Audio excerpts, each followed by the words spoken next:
WSKID Radio. Musical Talk, the UK independent musical theatre podcast. Hello, welcome to this week's episode of Musical Talk, and a happy Halloween to you. Ooh. I'm here with Andrew Keating. Hello, Andrew Keating. Hello, Nicholas Hutson. You're Nicholas right. Charles Elliott Hutson, to use your full name. Thank you very much.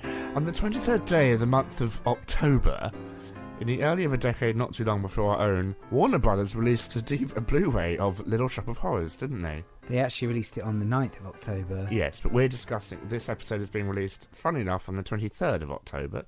It's a week to Halloween. So, Andrew, tell us a bit about Little Shop of Horrors. We're going to be talking to Alan Menken later, but you tell us your thoughts. We watched the... What's special about this Blu-ray Well, release? this Blu-ray release, it's the director's cut, so it has the restored It's got ending. his arm on it. No, Frank Oz's blood is Frankenstein. nowhere to be found. No, it's got the alternate ending, and the alternate ending is, of course, the stage ending, the sad ending. And it's almost been this kind of holy grail of cinema, hasn't it? Kind of to find this... 'Cause bits of it do exist, don't they? Well, yeah, I mean, fittingly, as it's a cult show, the original ending has been out there on YouTube. There's a very bad black and white work print copy that I think came from a limited edition DVD release that pulled.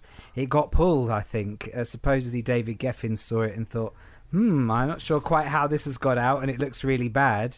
And what they've done is they've basically gone back and finished it off. Because Very well, I must say. incredibly well. So it's going to beautiful, full colour. It's rescored as much as they can. Widescreen, sound effects added in. That was really interesting because there's a feature where Frank Oz says there was no sound in these clips at all. So for this new version, they went and added sounds. It really feels like a labour of love, doesn't it? It's been very good. It was very odd, we said, didn't we, watching it, to see something that you know very well, but not as you remember it. Suddenly it switches and you think, right, I've seen this film 25,000 times, and now I haven't seen this. What the heck is going on? Interestingly, I think Frank Oz says in some of the promotional material that comes with the disc, unlike on stage where the actors can come out and give a bow at the end and, you know, wink, wink, they're not really dead, they're all okay. With a film, it's completely different. You grow to love these characters, you like these characters, and there's no film equivalent of a theatrical bow at the end to say it's all okay. And that was the issue, I think, when they tested that ending, which is everybody dies, Audrey 2 takes over the world. Or America. True, actually. You know, this ends with a giant Audrey 2 attacking the Statue of Liberty, amongst various other things. And it's great. It's clearly a very affectionate tribute to B-movies, a nod to the fact that the original Little Shop film was a very kind of low-budget... musical. No, the original kind of Roger Corman the original version. 1960 And that film. wasn't even a B film. That's kind of... F. That's kind of, yeah, so much lower down. So it's a nice kind of affectionate nod. But lots of nods to Godzilla in this kind of sequence as well. Oh yeah, it plays with the idea of monster Worlds movies, doesn't it? Yeah, the monster the alien invasion taking over the city. And the wonderful "The End?" question mark. The at end the question end of the mark. film. And also the brilliant... Like Flash Gordon. Yes, taking on the idea from the stage musical. If you're watching it in a cinema, they actually have it look like Audrey 2 breaks through the cinema screen. That's right. Yes, and a very final shot. Yeah. You when you watched that, you were imagining everything in 3D, weren't you? You actually wanted it to pop out. Yes. I'm afraid it didn't, Nick. No, it didn't. You can imagine. It's lovely to be able to talk to wonderful people on Musical Talk, and joining us again is our good friend Alan Menken. Hi, Alan. How are you? I'm very good, Nick. How are you? We're very well, thank you. Now, it's Halloween. Things are getting a bit creepy, and what better time to celebrate the release of the Blu-ray of, your first ever hit, Little Shop of Horrors. You must be very excited to see it in its renewed glory. I am. It's really exciting. And it's finally, after all these years, we get to see the original film ending. We watched it, Andrew and I, earlier, and it was like a sort of... surreal, it was. Watching something you know, but you don't know it in this form. It's very strange. Sure. Well, you know it, obviously, the ending from the show. Yeah. The show ending, the original show ending in movie form is different than, of course, the show ending in show form. it's the same story, but of course Frank Oz really plays out the horror film parody by really, playing out Audrey 2 taking over the world, and has a blast with that. And that's of course where the film kind of charts its own territory. And it took a year to film, I think, didn't it? It was a long process to put that all together. I don't know about, you'd have to ask Frank that question. At the time I was really, other than writing, new songs and, trying to get new songs into the movie and rewriting the ones that were there, I really didn't have a lot of involvement with the Little Shop movie, frankly, except, I actually saw this original ending at a preview, and before it was quickly ditched in favor of the happy ending. Did you have any experience working with Bob Gaudio on the soundtrack? No, really no. I didn't get to work with Bob, but we met before the movie happened and talked about, Little Shop, and talked about the style of the score and the work, and he couldn't have been nicer and more inclusive. But at that time, I really wasn't working in film. I was purely working on the stage. At the time of the Little Shop movie, I was working with Tom Eyen on a show called Kicks. I was working on a musical of The Apprenticeship of Eddie Kravitz, and also scoring The Little Mermaid. Howard had more direct involvement because Howard was writing the new screenplay. So Bob Gaudio and Robbie Merkin and Bob Billig sort of represented me on the movie. And Miles Goodman wrote the underscore. And it was after that movie was released, and especially after Miles actually received a Golden Globe nomination for Best Score. And I went, what the? You got quite annoyed, didn't you? Well, it was strange. I don't blame Miles, but it was 8 minutes of adaptation music, but I was ineligible. So in a sense, Miles was nominated to represent me. And, thank God the Academy rectified that by nominating Mean Green Mother from Outer Space, for Best Song. But after that, I resolved every possible time to write the underscore as well as the songs for the movies that I worked on. And starting with Little Shop of Horrors, as I've told you before, Alan, and I'm sure you've heard many, many times, your writing was my soundtrack growing up, and I remember chatting to your daughter saying that you used to dance around the living room to Dentist. So to watch this film again, as Andrew was saying, it was like I want to use a term, it was like a nightmare, because it really is quite horrific, this new ending, isn't it, in a very, very good way. It's quite terrifying. It is. Well, because it goes from the specific story that we've been in the whole time to all the characters are gone, and all that remains is Audrey 2 eating the world. And 3 and 4 and 5 and 6. Exactly. Yeah, I think it's Frank's homage to horror movies. As I say, it's outside of the form of the show. It is its own thing, and people can judge for themselves how they feel about it. I know I really enjoyed seeing what he did with that end. I mean, in a sense, musically, it was incomplete. They never really got to fully score that end piece. So a lot of what you're hearing was actually sort of music repeated and temped. So that is an aspect that was kind of unfinished. What would you do with it now if you were to score that big scene? What themes would you bring back? Would you have Mean Green Mother playing in the background or something like that? It's a good question. I haven't really thought about that before. I would certainly do something less repetitious than is there now, which is just a placekeeper. But in a way, because it's clearly letting people in on what was an unfinished, work, which is beautifully realized as far as the visuals. Maybe it's best that way. That it's left kind of like a temp score. But what would I do? I don't know. Maybe I'd want to hear the voices of Audrey and Seymour singing as this is happening, so you're reminded of it being their story. I don't know. It's something I never really had a chance to deal with, because frankly, it was Miles Goodman was really Frank's composer, as far as the film score. So it's probably presumptuous of me to venture into what it should have been. But, I think it probably would have been something more specific to the action.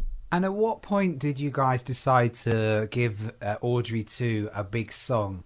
Because Mean Green Mother wasn't the first song that was going to go in there, was it? We, in fact, made a number of attempts to get songs in for Audrey 2, though. We wrote a song called Bad. We wrote a song called Bad Like Me. And we wrote Mean Green Mother. So we actually wrote 3 songs for Audrey too in that spot. I used to hear the people talk about that old King Kong. They used to say he was the meanest, but them folks was wrong. He climbed the Empire State, the building ain't that big. Shoot, I can climb in half the time, but climbing ain't my gig. I'm just bad.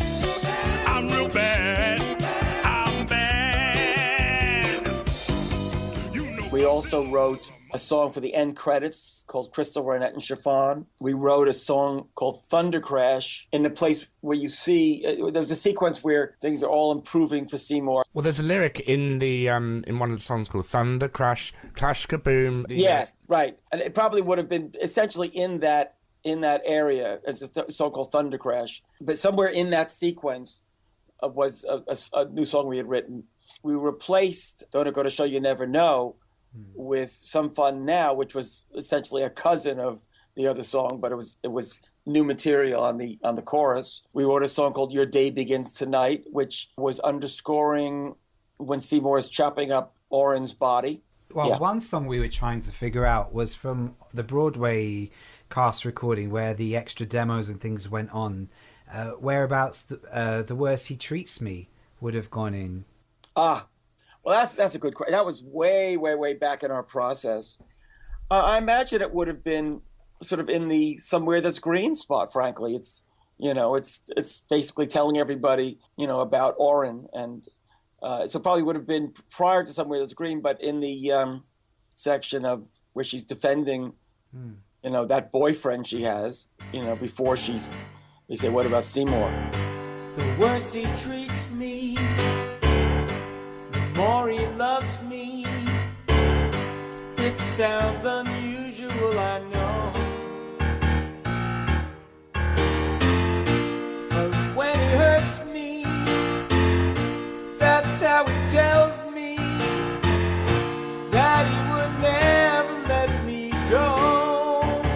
And I like that lyrically it's so close to something like he hit me and it felt like a kiss. Exactly. Completely in tone, but kind of just kind of ramping it up a little bit more. Yeah, it's really a pastiche of that. And we also had the song A Little Dental Music, which really was meant to take place in Oren's office before Seymour's called in.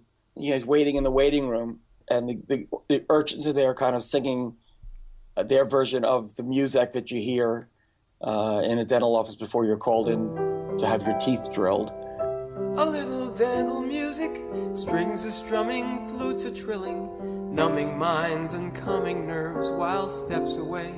The beast is drilling, music in the lobby helps the patients to ignore the fact that writhing agony waits right behind the door.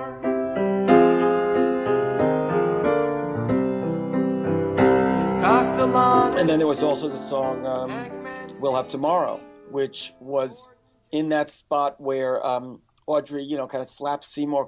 He says, because he's hysterical. He's, Mr. Mushtik is gone, but nobody knows that he's been eaten by the plant. And Seymour doesn't think he can handle it anymore. And then he reassures Audrey, we'll go somewhere where there's no plants at all. We'll have tomorrow. Just get through tonight. Now go, Audrey, please. You're sure you're all right? Don't worry about me. Don't worry about anything, okay? Okay. Don't you be frightened. Don't be afraid. We see tomorrow, we've got it made.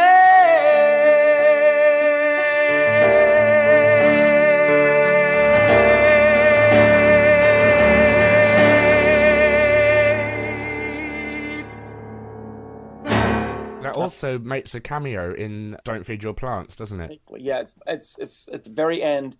We have that little, we'll have tomorrow. Don't feed the plants, and it's just a little wink at that moment, which was a beautiful moment. It was a very effective moment in the show, in rehearsal, but it was just one ballad too many in Act Two, and we cut it. The Blu-ray's come out. Do you own a copy, or are you kind of done with it now, or do you think... Oh, no. Well, I have a copy. As far as, am I done with Little Shop of Horrors? Might I utter the words a remake? Well, there's a remake in development. They're going to come back to me with material when it's ready for me to weigh in. Right now, I'm giving them the space they need to do the work they need to do. You know, Mark Platt is producing it, and there's a new book being worked on by Roberto Aguirre Sosa, and I really look forward to seeing what he comes up with. I hope it'll be in Howard's tone, because I think if Howard was still with us, he'd be incredibly proud of the DVD, because it must have been really hard for him to be told the audience don't like this. Yeah, I'm ambivalent. Yeah, I understand. How you want to remain true to Howard's tone, and at the same time, somebody who has done adaptation all his life. All the musicals I do have, source material and authors and estates, and I know how much of a pain it is when people breathe down your neck and want you to, follow the original in ways that are not necessarily natural to your process. So I really want to give him, I know that he loves what Howard and I did, and just see what he comes back with and have an open mind about it. Now, we want to move on to a couple of other things, but the Blu-ray of Little Shop of Horrors is out now in the States. I sent you an email earlier, I don't know if you saw it, but today at Disney World, the new Fantasyland opened. Yes, I did see that. That's wonderful. Yeah, it's very exciting. I got a little peek at it in process, and it was very exciting. A great homage to you and Howard there, with the Gaston pub finally realised, and the Little Mermaid ride is all open and ready. They have a few hidden Howards in there. On some of the books, I think there's a little bit of, people will search and find it, but little homage to Howard, which is very, very sweet. And also, we just want to congratulate you on your Tony Award win. Thank you. Yeah, that was exciting. What's happening in the future? You got a new animated feature coming out that you're working on with DreamWorks, aren't you? Yes, working on a new animated feature called Lidsville at DreamWorks, and it's in the early stages. It's based on the Sid and Marty Krofft TV series about basically a sort of psychedelic world of hats. And the score that Glenn Slater and I are writing is very much an homage to psychedelic rock. And I love working in those kinds of styles. It's so much fun. And we're just at the starting gate now. I know I said that a year ago, but there was a long delay just with getting the story right, and people being busy with other things. God knows, over the last year, I've been busy with a lot of other things. But now we're in the thick of beginning our work on it. So we're very excited about that. Now, I'm going to be unspecific now on a number of other things, because it's just too early for me to announce what they are. But I'm working on a new live-action film musical. And all I'll say about that is it's in the golden age of Hollywood style, and it's a story that utilizes Hollywood then and now in the story. I'm working on a new stage musical I'm very excited about, which is a movie and a play that I've wanted to do for a long time. And I'm finally, I have the rights together, and I'm starting work on that. And that, again, is at its very nascent stages. Aladdin is proceeding to the stage. Disney will make the announcements as far as what's going to happen, where and when. I do know that, but I have to clamp my mouth shut and not say. Don't tweet about it. Yeah, or don't talk about it at concerts. But it's very exciting. I can say, as a clue to where it is going, that in Seattle, of course, it was. We did it at the Fifth Avenue Theater in Seattle. Casey Nicholaw who directed Book of Mormon, among many other things, Drowsy Chaperone, and choreographed Spamalot, and Chad Beglin writing the new book and co-writing new songs, which will also include the original material I wrote, with Howard and with Sir Tim. So that's coming. There's also, we are working on the stage musical of Hunchback of Notre Dame is far from a dead issue. It's very much alive, and will be actually going into a reading soon. And I can't say when and where on that one, because I honestly don't know. but it's just so exciting to be working with Steven Schwartz again. How on earth do you do all this, Alan? Are there lots of little Audrey 2s and like Alan's just sort of, you know, are there 12 of you sort of splurting off your arms? No, the truth is, Nick, that it's not that difficult to do all this. If one sits around and just tries to write one or two musicals, at a time, you're going to spend a lot of downtime just twiddling your thumbs doing nothing. So instead, I'd rather risk having too much on my plate and having to push something aside than just kind of sitting with nothing to do. It's something I've done my whole life, and it's You're a workaholic, I think. I don't think I'm a workaholic, to be honest. Those of us who love what we do just want to, keep doing it, and it's enjoyable and it's fun, and it's something I know how to do. I guess whenever somebody else has a skill that one doesn't have, you look at it and go, oh my God, how do they do that? But I don't know how somebody catches a football, and gets tackled. So, and they don't know how I write a musical, but it's something I love doing. And finally, we have to ask you about the rumoured London production of Newsies. Are you allowed to say anything at all? Actually, I don't know anything about it. What I can tell you is I was just in Moscow for the opening of Little Mermaid in Moscow, which was fabulous. It was so good. We were all very excited. And we're still rewriting Mermaid, making little tweaks. It's going to be opening again. It's opening in Europe. I know there's another opening there. And you should do it in Denmark in honor of Hans Christian Andersen. We should. It is playing in Netherlands. Yeah. And Sister Act has opened in Paris, and that was also fabulous. No pun intended. I had a great time, with the team there in Paris and seeing what they did at the Mogador Theater. All that stuff is just, it's very exciting. It's a lot of shows out there, and it's like you have children and they grow up and they go off, and you're just proud of them. And occasionally go and visit them, maybe offer some advice, but they're going to do what they need to do to get out into the world. Although I do have to say, after watching the Blu-ray today, with the unhappy ending, I kind of wish, maybe all shows should have that. Maybe there should be alternate endings for everything. Somewhere maybe Ursula kind of gets her own back on Ariel. Wouldn't that be interesting? Ariel dies and Ursula lives. That would be the ending I would like. Well, Andrew, you're a delightfully sick man, but it'd be interesting to see that. I think the world would be a little chagrined to see, Ariel turned in, what would she be turned into? A polyp at the bottom of this Ariel and Triton in Ursula's lair. Well, the Disney store have the villain plush toys now, so. Oh yeah, I know. Maybe Halloween is the kind of time to bring out all the Disney villains and celebrate them. Well, Ursula's great. As villains go, Ursula is probably the most delicious. Ursula and oh my God. Well, I mean, Gaston is a pretty entertaining villain, I have to say. Look at the villain in Tangled. I mean, that was a twisted villain. I mean, that's very realistic mother.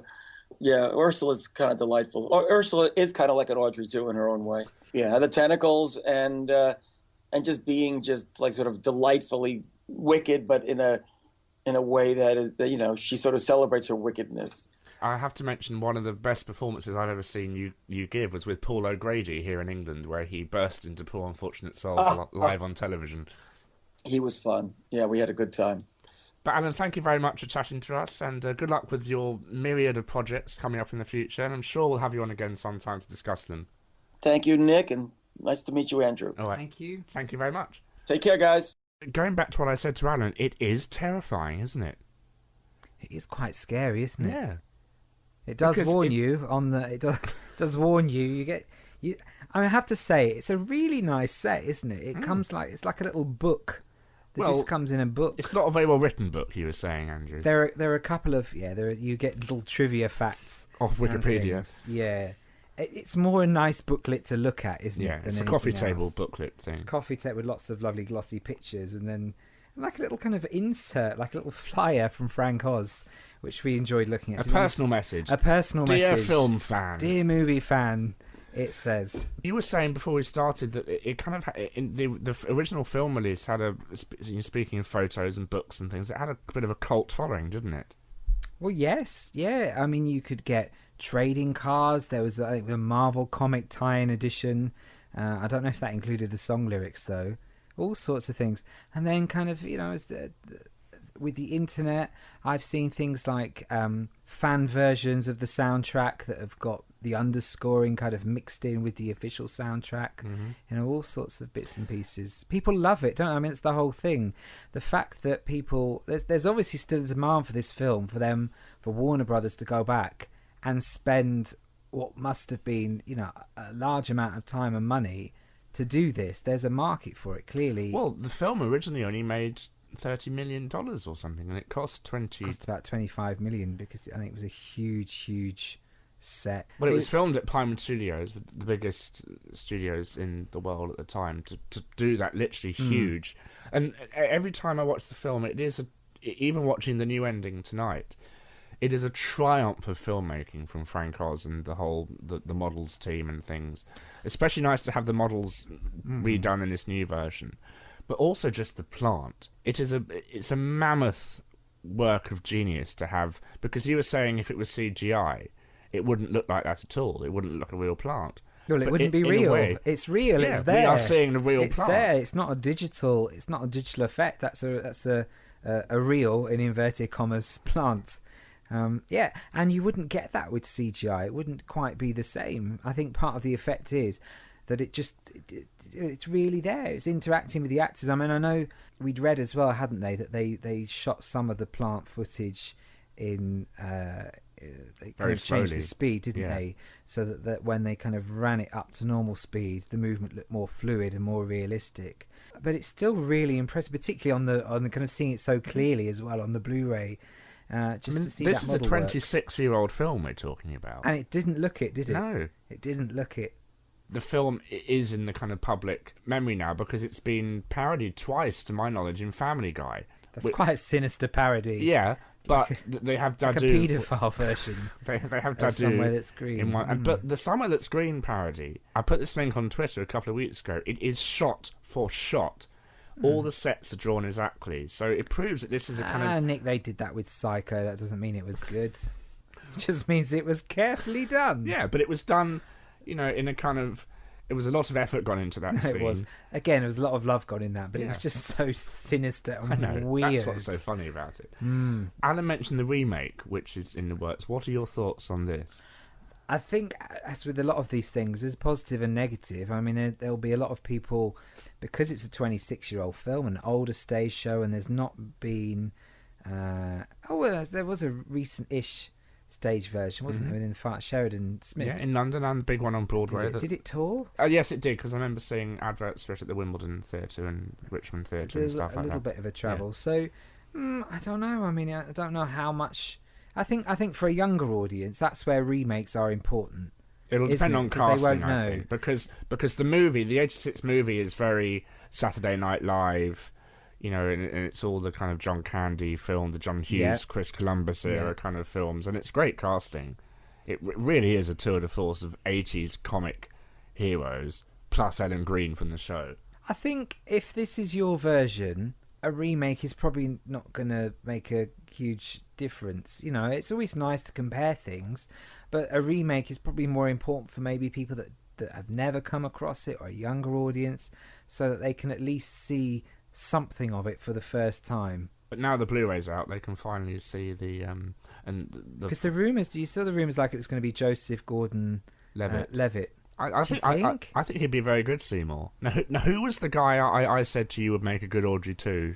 Was it Eddie Murphy or someone else? I think you said Eddie Murphy for Audrey 2. Yeah. Did we decide on Britney Spears for Audrey? For Audrey. Audrey 1. She's already got that kind of, hey y'all, southern drawl. It's really hard for, even when Kerry Butler did the 2005 Broadway recording, you just think, she's not Ellen Green. No one will ever be able to play that part. You have to get over that, though, I think. Yeah. You have to get over that. And it's an absolutely foolproof show. It doesn't matter whether it's got $1 million thrown at it or you're doing it on a shoestring.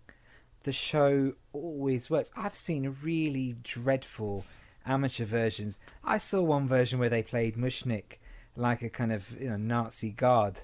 That's ironic because I think he's a Jewish character. Yeah, it was very odd, and it doesn't matter. Where was that? I would prefer not to say. we shall not name Was it names. in your dreams? Was it? No, it was a real version. And it doesn't matter. It doesn't matter. The piece is just so sweet and so charming. The song's so lovely. The character's so, you fall in love with the character. Everything works. And then they die. Yeah, and then they die. And then you go home sad. But, they can, as I said, you can come out and they bow and they clap and you have a good time. Good. So it doesn't matter. It always works. You can't. I've never seen a production just thought, oh, it's really boring. Oh, never. I heard through a friend that does amateur dramatics, and I have no idea if it's true. There is kind of a number of Audrey 2s that tour the country. Yeah, you can actually hire. There are certain volumes of set you can hire depending upon your space. How exciting! So you can go on the website and you can look up Little Shop of Horrors set, and you can get the plant with it, and it's just the whole thing just arrives like an IKEA flat pack, and you just build it. You pop it together yourself. Yeah. And then you're somewhere that's green. Marvellous. But before we end, talking... Nick, as Christmas is coming up, can we get one? I'm not going to buy you a Little Shop of Horrors set. Oh, Nick. The Musical Talk production company will not be staging Little Shop of Horrors. I do want to ending on the kind of cult status. There's a spin-off, isn't there, Andrew, of Little Shop of Horrors? There was a cartoon. Is this just for you so you can talk about the damn cartoon? Yeah, which I grew up... Was there a cartoon, Nick? There was. Why'd you have to bring up the cartoon, Nick? Because it's an interesting... Why always the cartoon? Because it's an interesting spin-off. Why? Yeah, but it's not interesting because nobody's seen it. I saw it when I was growing up. It was on Sunday mornings at 9. Well, I think you're the only one. Well, if I am the only one, I highly doubt it because it's all on YouTube, of course. So if you're a fan of Little Shop of Horrors and are not familiar... No, hang on. So what? It was just about the plant, or it was about Seymour and Audrey? It was about a young teenage Seymour and Audrey, and the plant was a kind of a cool dude, like he sort of is in the film. There's no violence, there's no horror. It's just using the characters in a kind of spin-off scenario. I'll show you some of it once we finish, Andrew. Thank you, Nick. That's very kind, but I may stick decline. Needles. You may stick needles in your eyes instead. Does it have kind of cartoon domestic abuse? No. The dentist isn't in it because he's dead at this point, isn't he? Okay. But I think not Oren. I think Mushnik is in it. I'm presuming it didn't do particularly well then. Don't know. I presume you're looking it up now and being useful. Is it on DVD? No, it's on YouTube. So that means it probably didn't do very well. Yeah, so do check that out if you're curious. It's just called Little Shop. It's very, very, very dreadful. Now, as we said, Halloween is just around the corner, and one of the most famous horror musicals of all time, not Rocky Horror Show, sadly, Andrew, is The Phantom of the Opera, which is touring the country.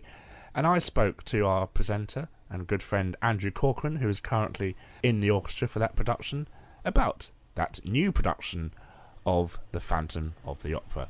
Hello, Andrew Corcoran, how are you? I'm very well, Nick Hutson. How are you doing? Very well, thank you. Was talking about Little Shop of Horrors, now we're going to talk another horror musical-ish, Phantom of the Opera. Now, you're not playing the keyboards in the London production. You're playing the keyboards in a brand new production, aren't you? They did the Les Mis treatment, didn't they? I'm joining you from Edinburgh, where Phantom of the Opera, the 25th anniversary tour, is currently playing. And as you say, yes, as they did with Les Mis' 25th anniversary, they have taken Phantom out on the road for a year or so, taking it around the provinces with a spectacular new production, as the billboards say outside the theatre. But sadly, they're not doing a Les Mis in so much as they're not putting it into the Barbican, which is a shame. There's no plans yet. I believe they've got plans to take this tour international, not with the cast, but certainly design-wise and directorially-wise. But no, there don't seem to be any plans for it to come too close to London other than Milton Keynes, which is its next venue, actually, on the tour. I think it opens there at the end of this month of October. Now, you're just depping for someone at the moment, aren't you? Yes, I'm just helping out for a few weeks on the show, so it worked out quite nicely that you wanted to talk about it, and I happen to be here and have indeed seen it as well as been playing on it. How is it different? Can we give things away, or can we say, is it hugely different? Would I enjoy it for its visualness? Because I find the original production quite retro in a way, I think, is a way of saying it. Well, I mean, it was created back in the mid 25 years ago. There you are. Harold Prince, directing, and I would guess would have the overall design. Obviously, in Gillian Lynn with the look of how the show felt choreographically as well. And basically, all of that is copyrighted. In the same way with Les Miserables, they wanted to kind of show an updating of what you could do now with the technology that is available if you were to put on Phantom now. So just going back to Les Miserables, it's all projected. Well, on Les Miserables, they put projections in and they took out the revolve and added other techniques that are in now. And similarly with this show, they've gone with an entirely new design of the show. Paul Brown has done scenic design for the show, whether it's his team who basically have installed a rotating drum, I'd say, onto the stage. If you imagine sort of 1/3 of a drum, the height of the stage that rotates. So basically, when it's facing one way, it can appear to be, a full drum, I suppose. And when it's at the back of the stage, it sort of has this curved backdrop, which, for example, has the safety curtain written in French or something on the back of it. So it gives the idea of being backstage. And then within that, there's also 2 towers either side. And Macintosh loves his towers. Yes. But there's obviously are the opera boxes. And again, they can be swiveled around to form backstage areas as well. And I must say, it's a very clever scenery design. And there are some places where you don't know where the next scene has emerged from, because the drum rotates and suddenly you are faced with the manager's office or with Christine Daae's dressing room, and then it's very clever. Is it a bit like the set in Sister Act? Well, not as complicated, obviously, and I've not seen Sister Act on tour to know how they're touring it, but I saw it at the Palladium. But I think basically it's not a revolving stage. It literally is just this outer drum area rotates around. So while it's around the front and covering the stage, they're able to, say, change the back of the stage into the Phantom's lair while they do something in the front, and similar. How do they install the set into this theatre when it moves? I mean, do they have to dig up the stage, or? Well, I can only talk again from just sort of picking out things I have. I've not sat down and had the conversation with people. It appears as though they build their own stage on top of the stage, which a lot of productions do when they go in. But this stage it looks like it's a good 2 or 3 feet higher than the original stage. It does raise up quite a bit. And I guess under that, they are able to affix certain counterweights and also a lot of the pyrotechnics, flames leaping from the underside of the stage, or can be housed within that rather than burning up the stage like unfortunately the Phantom Tour did in Leeds the other month. But yes, that was a fun fire evacuation we had halfway through the show. It's our friend Paul Keeves' birthday today, so happy birthday to him on the day we're recording this. And I believe he's had a little bit of... he's flung some magic dust over this production, because obviously they can't use the original copywritten effects, can they? And again, they want to try different effects. So again, maybe best to allow his magic to happen in front of your eyes rather than me spoiling it. But yes, indeed, they have... the way that the Phantom's story ends at the end. Or does it? Done in a different way, which is a good enough trick to sometimes merit a round of applause from the audience. And, there's also... there's a bit at the start during the auction scene where there is a mannequin on stage, or, one of those... models that don't have a head but is dressed in the costume of the opera. And I think while you're distracted by the chandelier and all the noise of the overture, the mannequin suddenly becomes a real live opera woman dressed in the same costume, which is done very nicely as well. And I think that's all Paul Keeves' work. And it all works together very nicely. The set, his illusions, the sound, the costumes, the lighting. Creatively, those sides of things all come together really quite nicely in this production, I must say. Now, the issue with the London show has always been that the chandelier falls at about the speed of molasses. Is there anything different in this production with the famous bit? Very different, actually. For one thing, the chandelier does not begin on the stage. It starts its life suspended perhaps 10 or 20 feet above the stalls, covered in lot 666 cloth. And again, once the overture starts, that cloth manages to magically disappear and reveal into thin air. The cloth disappears into thin air, revealing the chandelier, and then the chandelier rises up to the ceiling, ready for its big finale at the end of Act 1.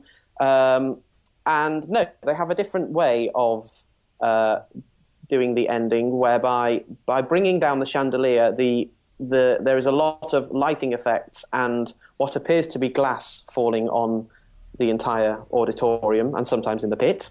But it's not dangerous, of course, and it's not glass that's falling. Glass. It's not even sugar glass, actually. It's a sort of plastic, I believe, that they're using. But so as the plastic's falling down, I mean, the chandelier itself doesn't fall down, but the entire stage is collapsing during the finale of Act 1. So it's a very spectacular finish to the show. And it does catch the audience unawares because I guess maybe half of them are expecting the chandelier to plummet to the stage and not quite expecting what's actually going to happen on stage. And you get this sort of moment of shock from the audience, and then maybe sort of 5 seconds later they start applauding when they realise the house lights are coming up for ice creams. It sounds absolutely phenomenal, and I presume the audience reaction matches that. Is it still the huge hit that this show has always been? I mean, it's astronomical how phenomenal this show has been. Well, I mean, I can only speak again from seeing it in Edinburgh, but the Scottish audiences are really backing it up, and it's a 3,000-seater venue, the Playhouse, and from my vantage point, it's been very busy every night, if not full, certainly at the weekends, and they've been on their feet at the end of every show, really enjoying it. I would say, having watched it myself, I went out and watched it in Leeds. I think the direction has suffered slightly in the fact that how Prince originally directed, he got certain elements of it so spot on, and they weren't able to, obviously within reason, the score is set out in such a way you have to do certain things a certain way, but to avoid being too similar to Howard Prince's direction, they've had to go in different ways. I wouldn't say different directions, but that's using the D word too many times. But they haven't quite hit it every single time for me. There's been elements I've gone, I'm not sure about that. A mixing, for example, of over melodramatic moments with really serious things, and you go, well, hang on, are you going to ham this up, or are you going to try and play it seriously? And I'm not sure if going from one extreme to the other always works all the time. I found, for example, All I Ask of You really hammy when I watched it from out front. Proper sort of, they might as well have had the backs of their palms on their foreheads, running, to the front of the stage and then swooping back into their arms while they sing it. There are some interesting ideas that they have put in that counteract with that. As we're recording now, we've just got a few more days in Edinburgh. We'll be opening in Milton Keynes this week. It'll be in Milton Keynes for 5 weeks or so. Lovely. So around the south, and near enough to Milton Keynes, it might be worth a little jaunt. You certainly sold it to me on the visual elements. I just wish the audio elements were different, but never mind. They're touring with 14 players, which is smaller than London, and they have omitted all the brass apart from the French horn and all the percussion. They've taken a large string section out with them and woodwinds and 3 keyboards with the show. Actually, to be fair to the sound design, it isn't that noticeable that you are not hearing live brass and percussion from out front. Apart from the fact you don't get that oomph from the pits that you would get if you had a bass drum, clash cymbals, and 2 trumpets down there. It sounds a bit like they've been stuck in another room, which is a slight shame. But that's touring at the end of the day. You can't really tour these days with a 25-piece orchestra, unfortunately, and pay the ticket prices as they are now. The ticket prices would have to go up. It's a good Halloween show to go and see because it certainly sounds like they've upped the visual horror of it, if I use the term loosely. We're talking to Alan Menken about Little Shop of Horrors. You've ordered your Blu-ray, haven't you, Andrew? I certainly have. I was very excited to find out that they had decided to release this alternate director's cut of Little Shop of Horrors. And you've seen it, haven't you? I have not seen it yet. Yes, we talk about it. It's very, very, very bizarre. And I'll leave it at that because, you have this film that you've watched for 25 years. I know it back to front. I'm sure you know it very well. And Andrew Keating was saying he knew it very well. Suddenly, for it to go down this completely different road that we've never seen before, it's really bizarre. So it's a very exciting viewing experience. And it looks wonderful on the Blu-ray. So I think you're in for a real treat. But Andrew Corcoran, thank you very much. And good luck with the rest of Phantom. And we look forward to having you on again soon. Pleasure, Nick. Speak to you soon. Lovely. Well, Andrew, do you have any plans for Halloween? You're going to a horror film fest, aren't you? Or has that been Fright Fest? Yes, there will be no musicals. No. At Fright Fest. Lots of campness, I hope. I'm not even sure about that. Oh dear. There'll be lots of popcorn, certainly. Good. This has been a production of Musical Talk, copyright 2012. Thank you to Alan Menken for coming on the show discussing the Little Shop of Horrors Blu-ray. which if you're lucky enough to be in America, you can get now, but I'm sure you can get your hands on a copy in this country, as it is region-free, isn't it, Andrew? It certainly is. We watched it. It works. Get it. Enjoy it. Thank you very much, Andrew. Thank you very much, Nick. Happy Halloween, and we'll see you next week. Bye.